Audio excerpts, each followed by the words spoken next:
છે સિંગાર શિવાની. હું ધોરણ 6 માં અભ્યાસ કરું છું. હું શ્રી રાતૈયામ અભ્યાસ કરું છું. અમે પાઠ 11 ભૂમિ સ્વરૂપ તેમાં મેં દ્વિકલ્પ બનાવી છે. દ્વિકલ્પ એટલે ભૂમિ ભાગની બાજુ 3 બાજુ સમુદ્ર અને એક જ બાજુ જમીન ભાગ વિસ્તાર હોય છે તેને દ્વિકલ્પ કહે છે. ઉદાહરણ તરીકે દક્ષિણ ભારત અને સૌરાષ્ટ્ર.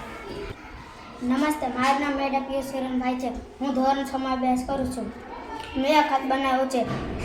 જ્યારે કોઈ જળ વિસ્તાર 3 બાજુથી ભૂમિથી ઘેરાયેલો હોય તેને અખાત કહે છે. ઉદાહરણ તરીકે ખંભાતનો અખાત અને કચ્છનો અખાત.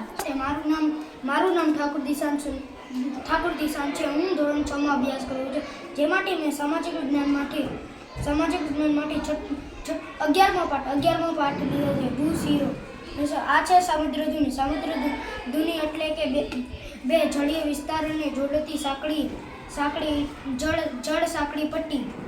ઉદાહરણ તરીકે ભારત અને શ્રીલંકાની વચ્ચે આવેલી પાલને સમુદ્ર ધુની કહે છે.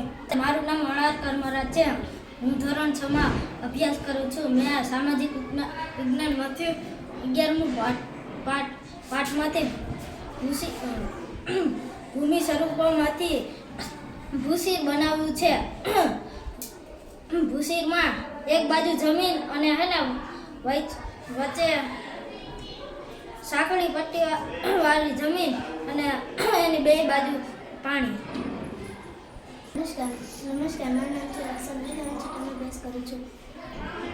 મારા નામ છે 11મા પાઠ મેં બનાવ્યું છે. ભૂમિ સ્વરૂપમાંથી મેં બનાવ્યું છે